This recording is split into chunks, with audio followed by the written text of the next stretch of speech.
What if I told you there are spiritual texts so powerful and transformative that, for centuries, they were hidden, persecuted, and even destroyed? Texts that not only challenge what you might think you know about spirituality but also open a door to a depth of knowledge so profound it could revolutionize the way you see yourself in the world.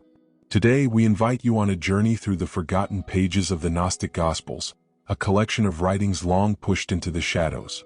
Yet, when they re-emerged, they brought with them a light so piercing it threatened the very structures that sought to silence them. Why were these texts hidden? What makes them so challenging, so dangerous? The answer lies in a simple truth. They speak of a spiritual power that does not rely on intermediaries, institutions, or dogmas. They reveal a divine spark within every human being, an inextinguishable light that cannot be controlled by any external force. Life is full of reflections, and the Gnostic Gospels hold up a mirror that, for many, was deliberately obscured. They unveil a spiritual path that transcends traditional beliefs, challenging us to look beyond the surface and question the narratives that have shaped our understanding of faith and ourselves. At their core, these texts invite us to remember who we truly are. But don't expect this journey to be comfortable. These ancient words were not meant to soothe, they were meant to awaken. Like a long-buried secret that, once revealed, cannot be ignored, they beckon us into a realm where answers are not found externally but within the silence of our own inner search. In 1945, in a remote region of Egypt called Nag Hammadi, something extraordinary surfaced. Inside clay jars buried in the desert lay texts forgotten for centuries, shielded from time and intentional destruction. These writings, known as the Gnostic Gospels, were more than fragments of history. They were windows into a spiritual vision erased not only by the hands of time but by the deliberate efforts of a church seeking to consolidate power and authority.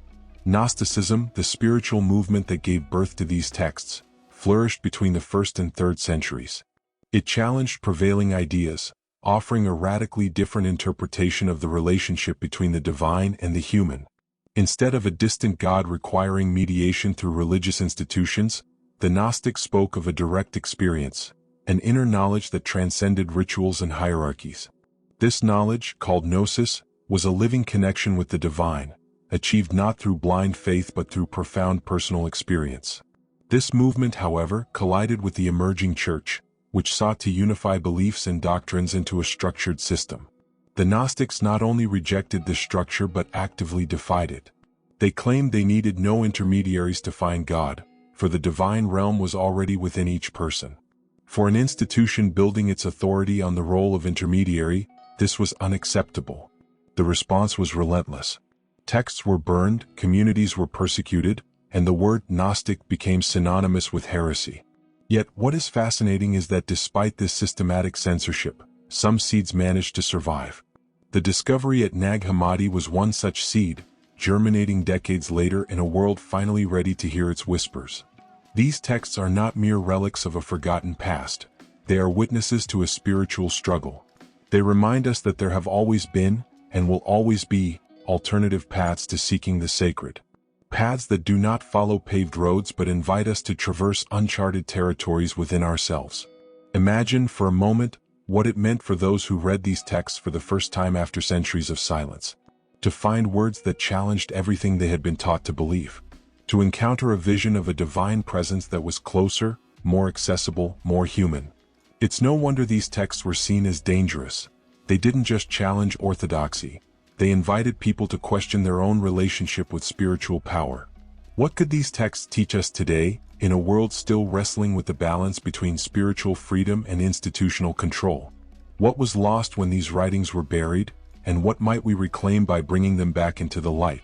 At the heart of the Gnostic Gospels lies a philosophy that resonates as a profound call to introspection and transformation. Gnosticism is not merely a set of beliefs, it is a radical way of perceiving existence. It begins with the premise that spiritual knowledge, gnosis, is not something that can be taught or imposed but something that must be experienced directly. For the Gnostics, divine truth did not reside in sacred texts or the words of external authorities but in the spark of divinity within each human being. This focus on experiential knowledge was a break from the religious tradition of their time. While emerging Christianity emphasized faith in dogmas and the authority of the church, the Gnostics turned inward. To them, the divine was not a distant entity but an intimate presence accessible through introspection and meditation. What they sought was not salvation in an external sense but a spiritual awakening that revealed the true nature of existence. This Gnostic vision was often described in terms of duality. They believed that the material world, with all its pain, limitations, and illusions, was an imperfect creation. They did not deny the existence of the sacred but argued that the divine was beyond this world, in a pure spiritual plane. The spiritual journey, then, was a process of recognizing that we are more than bodies trapped in a physical world. We are divine essences temporarily enveloped in matter. This vision is not merely philosophical, it is profoundly practical. It invites us to examine what we consider real and question its authenticity. How much of what we see as reality is actually a construction based on beliefs, fears, and social conventions? And what lies beyond these layers at the core of our consciousness? Perhaps the most revolutionary idea of Gnosticism is that everyone has direct access to the divine. There is no need for intermediaries, religious authorities, or elaborate rituals. This spiritual autonomy was one of the reasons the movement was deemed so dangerous. It subverted religious hierarchy by declaring that spiritual power cannot be centralized or controlled. It is inherent in every human being. The Gnostics also saw the quest for the divine as deeply personal. There was no single path or formula for attaining gnosis. Each person was encouraged to explore their own experiences and insights. This made them profoundly inclusive but also placed them in direct opposition to any system that sought uniformity. Imagine what it means to live with this perspective today. In a world saturated with distractions and the relentless pursuit of external validation, the Gnostics remind us that true spiritual connection does not come from outside. It is silent, inward, a fire that burns in the darkness of our own consciousness. Are we ready to embrace this spiritual responsibility, to let go of comforting illusions, and seek what truly sets us free? The Gnostic Gospels are rich with teachings that challenge traditional narratives and invite a profound re-evaluation of spirituality. Among them, the Gospel of Thomas stands out as one of the most provocative and revealing texts. Unlike the canonical Gospels, which recount stories of Jesus' life and deeds, the Gospel of Thomas presents a collection of sayings attributed to him. These sayings are not conventional instructions. Instead, they provoke the reader to look inward and discover their own truth. One of its most iconic passages states, "The kingdom of God is within you and all around you. When you come to know yourself, then you will be known, and you will realize that you are the child of the living Father." This statement is a clear invitation to introspection. It challenges the notion that the sacred is distant, reserved for a select few, or accessible only through mediators. Instead, it points to an unsettling truth. The divine is not something to be found externally but within. The kingdom is not a physical place but a state of consciousness revealed when we look beyond the illusions of the material world. Another compelling text is the Gospel of Mary, which places Mary Magdalene at the center of spreading spiritual teachings. In this gospel, Mary is portrayed not just as a disciple but as someone with a profound understanding of Jesus' message, a spiritual leader in her own right. This challenges the predominant patriarchal narrative, which often marginalized female figures in Christian tradition. The Gospel of Mary reminds us that wisdom is not monopolized by any gender or authority. It suggests that the spiritual path is not about hierarchies but about each individual's capacity to access and share gnosis. For many, this gospel is a powerful reminder that spirituality is inclusive and transcends limitations imposed by social structures. Perhaps the most controversial of all is the Gospel of Judas. Far from portraying him as the traitor tradition has painted, this text presents Judas as someone who played an essential role in the divine plan. He is described as the one who, by handing over Jesus, allowed a greater spiritual purpose to unfold. This perspective is not just shocking, it upends the idea of guilt and betrayal, replacing it with a deeper, more complex understanding of sacrifice and destiny. These Gospels do more than challenge traditional narratives. They encourage reflection on how we view historical and spiritual figures. More importantly, they compel us to question our own beliefs. Is what we hold as truth truly absolute? Or are there other paths to access the sacred? Gnostic teachings urge us to free ourselves from rigid interpretations and explore our inner journeys. Each phrase in these texts is like a door waiting to be opened, not with ready answers but with questions that lead us deeper into ourselves. What doors are you willing to open as you engage with these words? And how might these new perspectives transform the way you view your own spirituality? At the heart of the Gnostic view of the universe lies the figure of the demiurge, a concept as mysterious as it is unsettling. For the Gnostics, the demiurge was the creator of the material world, but far from being a perfect and benevolent God, he was seen as an imperfect being, often ignorant or even arrogant in his supposed authority. Unlike the traditional image of an omniscient divine creator, the demiurge of the Gnostic Gospels is a force that traps humanity within the limitations of the physical world, diverting us from the divine spark within. Imagine the demiurge as a builder who, in creating a prison, believes he has built a palace. He does not recognize the true nature of what he has made, yet he governs the world with what the Gnostics saw as an illusory authority. This perspective deeply challenged the dominant theology of the time, which exalted the material world as a sacred creation of God. For the Gnostics, the physical world was a shadow, an imperfection that concealed the true light of the divine. This idea might seem distant, but it resonates in surprising ways in our daily lives. Consider the distractions and traps of the modern world: consumerism, the relentless pursuit of status, the fixation on appearances. These forces act as reflections of the demiurge, diverting our attention from what is eternal and meaningful to what is fleeting and illusory. The more we lose ourselves in the quest for external validation, the further we drift from our true essence. The Gnostics warned of the deceptive nature of these distractions. For them, the material world was not just a place of physical suffering but a veil that obscured our perception of spiritual reality. They saw the ego as an extension of this illusion, a construct that convinces us we are separate from the whole, that our identity is defined by what we possess, display, or project to others. But the Gnostic Gospels do not leave the story in despair. While the demiurge is a limiting force, he is not invincible. They speak of a divine spark, a fragment of the true divine, that resides within each of us, dormant but always present. This spark connects us to a higher spiritual plane, to the true creator beyond the imperfections of the material world.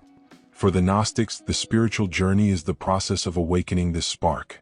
It is a break from the illusions imposed by the demiurge and a reconnection with the inner light that has always been there, even in the darkest moments. They invite us to ask, what in our lives reflects our divine essence, and what is merely an illusion created by the world around us? The demiurge need not be seen as an external entity. He can be understood as the illusions we create and accept as truth. Which parts of your life are governed by these illusions? And how can you begin to recognize and transcend the veil that obscures your light? In the mystical universe of the Gnostic Gospels, we encounter the figure of Sophia, an archetype embodying divine wisdom. Her story is a narrative of fall and redemption, a powerful reflection of humanity's journey toward self-knowledge and enlightenment. Sophia is not merely an idea or concept. She is a living symbol, representing the search for truth amid confusion and the journey to remember who we truly are. The Gnostic texts describe Sophia as a celestial being who, in her quest to understand the divine, makes a mistake and falls into the material world. This act of descent is not a failure but a necessary part of her journey. She becomes a tragic figure, separated from the fullness of the divine yet carrying within herself the essence of that light. Her story serves as a reminder that, even in our deepest moments of disconnection, the divine spark never goes out. Sophia's narrative teaches us that error, suffering, and loss are not enemies of the spiritual path but its catalysts. They are the moments that make us most aware of our distance from the divine and, paradoxically, most capable of finding it again. Just as Sophia seeks to return to the pleroma, the state of divine fullness, we too seek to return to our true essence, beyond the illusions of the material world. Her figure also challenges the patriarchal narratives prevalent in traditional spirituality. While many traditions place the masculine as the primary representation of divinity, Sophia reminds us of the importance of the divine feminine. She symbolizes intuitive wisdom, deep connection to nature, and the ability to create and sustain life, both in the material and spiritual realms. Her presence in Gnostic texts is an invitation to balance masculine and feminine energies within ourselves, recognizing that both are necessary for spiritual wholeness. Sophia's story of descent mirrors the human condition, the feeling of separation, of being lost in a world that often seems cold and disconnected. Yet her redemption, her journey back to fullness, reminds us that this disconnection is temporary. Like Sophia, we carry within us the capacity to remember who we are, to reconnect with the source from which we came. The Gnostic texts suggest that in seeking wisdom, we are not learning something new, we are remembering something we have always known on a deeper level. Sophia is the personification of this inner knowledge, of the truth that has never been fully forgotten but waits to be rediscovered.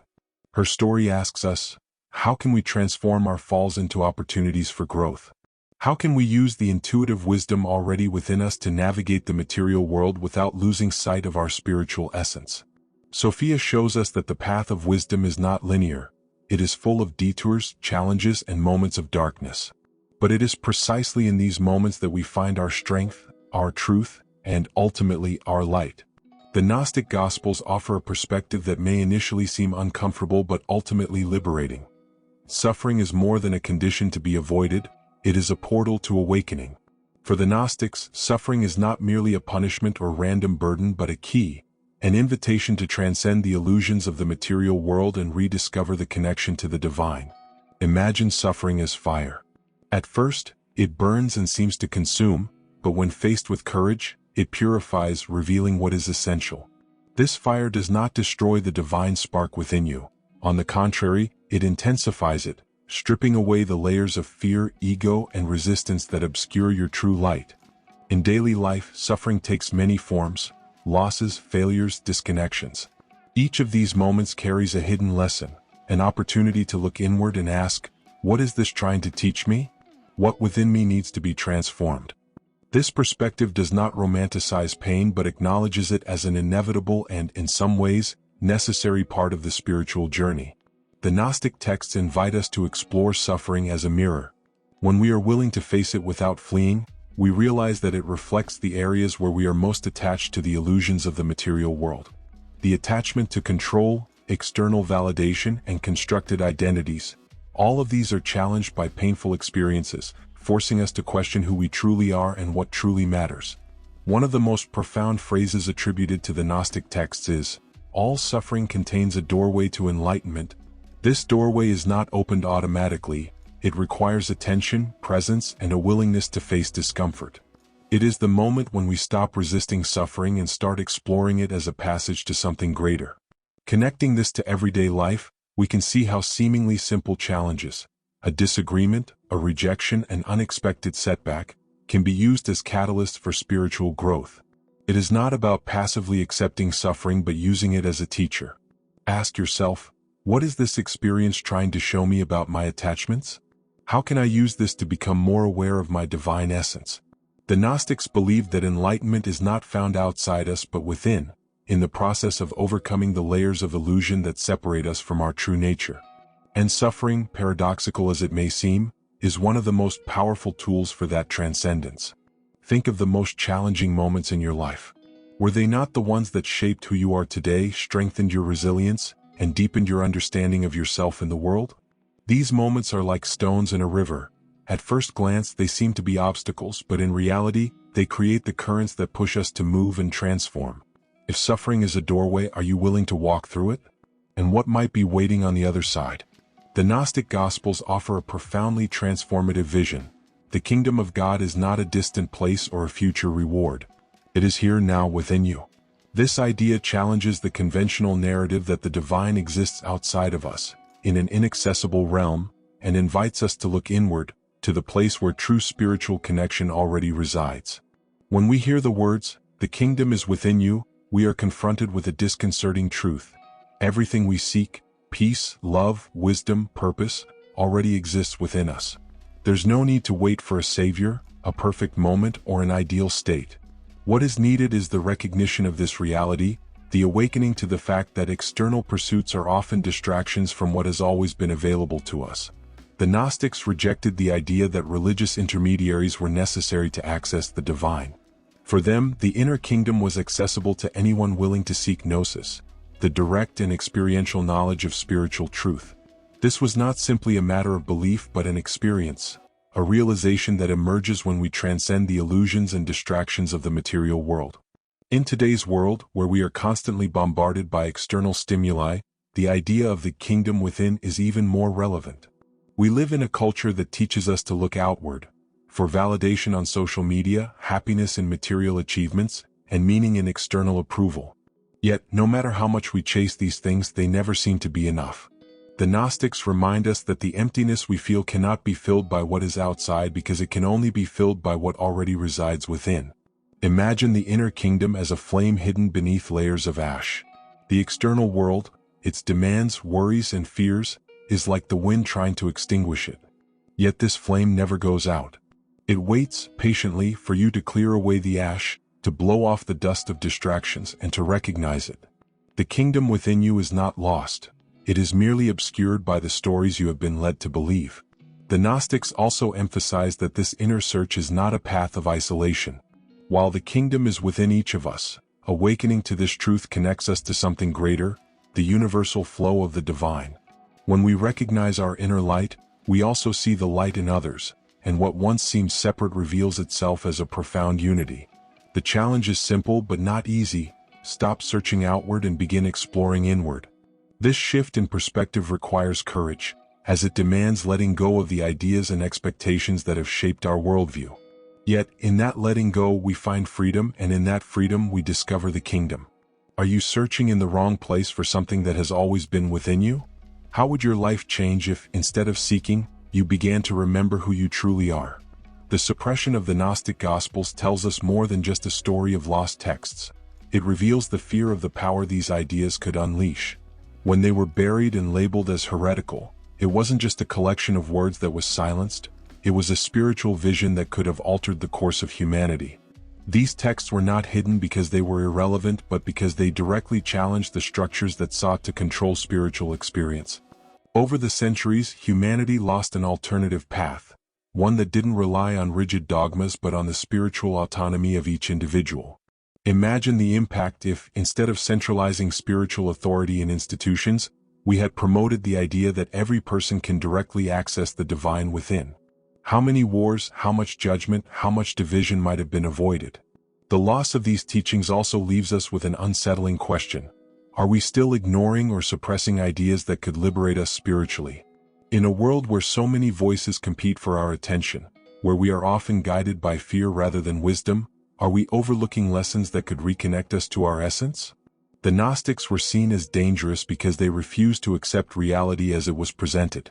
They questioned the narratives of power, the authority that dictated right and wrong, and the truths imposed upon them. This wasn't mere rebellion. It was an invitation for all to break free from the chains of spiritual conformity. And perhaps this is still what we need today, the courage to question, to challenge, to seek truth in a world that often prefers the comfort of illusions. Yet this suppression was not just a loss, it was also an opportunity. Because when something is hidden, it is also preserved. And when it finally emerges, as the Gnostic Gospels did in Nag Hammadi, it carries with it a renewed power, an urgency that resonates more strongly because it has survived obscurity. In modern times, we still face similar challenges. The distractions of materialism, the pressures of conformity, the relentless pursuit of external validation. All of these echo the forces the Gnostics called the illusions of the demiurge. Yet, just as the Gnostic texts were rediscovered, we too can rediscover the path to the inner kingdom. Acknowledging the suppression of these teachings invites us to examine what we are still suppressing within ourselves. What truths are you avoiding because they challenge your comfort zone? What parts of yourself have been buried because the external world deemed them inconvenient or threatening? The suppression of the Gnostic Gospels is not just a story of the past, it is a mirror for the present. It is a reminder that truth can be hidden but never destroyed, and that there will always be those who, even in silence, carry the flame of awakening. What are you ready to unearth in your own journey? The teachings of the Gnostic Gospels are not relics of the past. They hold surprising relevance for the spiritual and emotional challenges we face today.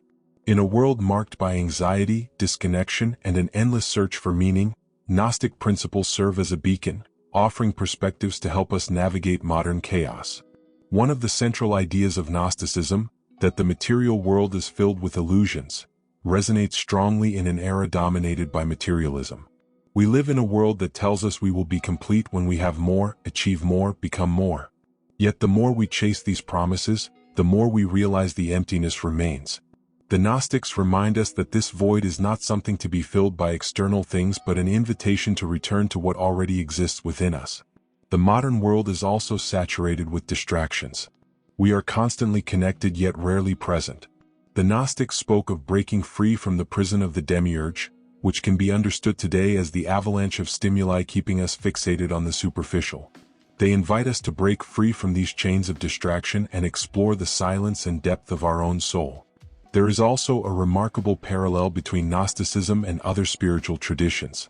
For example, the idea that the kingdom of God is within us aligns with Buddhist and Hindu teachings, which speak of enlightenment and divine consciousness as internal states. This convergence shows us that, despite cultural and historical differences, a universal truth emerges. Transformation begins within. Gnostic practices, such as deep introspection and meditation on the divine spark, can be adapted to modern needs in practical ways. For example, instead of seeking validation through social media, we can dedicate a few minutes each day to meditating on our divine essence. We can use moments of silence to reconnect with our inner light, setting aside external pressures that often obscure our true nature. Moreover, the Gnostic texts remind us that spirituality is not something imposed from the outside but something that emerges from within. This is particularly significant in a world where many feel alienated from spirituality due to rigid structures or negative experiences. The Gnostics offer a path of reconnection that requires no dogmas, only curiosity, courage, and a willingness to explore the unknown. They also invite us to see suffering differently, not as something to be feared or avoided but as a teacher guiding us toward a deeper understanding of who we are. This approach is especially relevant in times of global crisis, when so many seek meaning amidst difficulties. By applying these teachings, we begin to see that enlightenment is not a distant or extraordinary event. It is a series of small, daily awakenings, moments when we choose inner truth over external illusions. How can you bring these principles into your life today? What simple practices can help you rediscover your connection to the divine within you? The Gnostic Gospels are more than ancient texts. They are living invitations to rediscover our essence, to pierce the veil of illusions that obscure who we truly are. Their words, hidden for centuries, still resonate with a force that transcends time, echoing a truth many of us feel but struggle to articulate. Spiritual power is not something outside of us but something that has always been within, waiting to be awakened. The Gnostic journey is neither comfortable nor linear. It challenges us to abandon easy certainties, to question what we've been taught, and to face the parts of ourselves we'd rather avoid. But it is precisely in this discomfort that transformation becomes possible. Each small act of looking inward, each moment of silence amidst the world's noise, is a step toward the kingdom that resides within us. These texts remind us that we are more than limited bodies in a material world.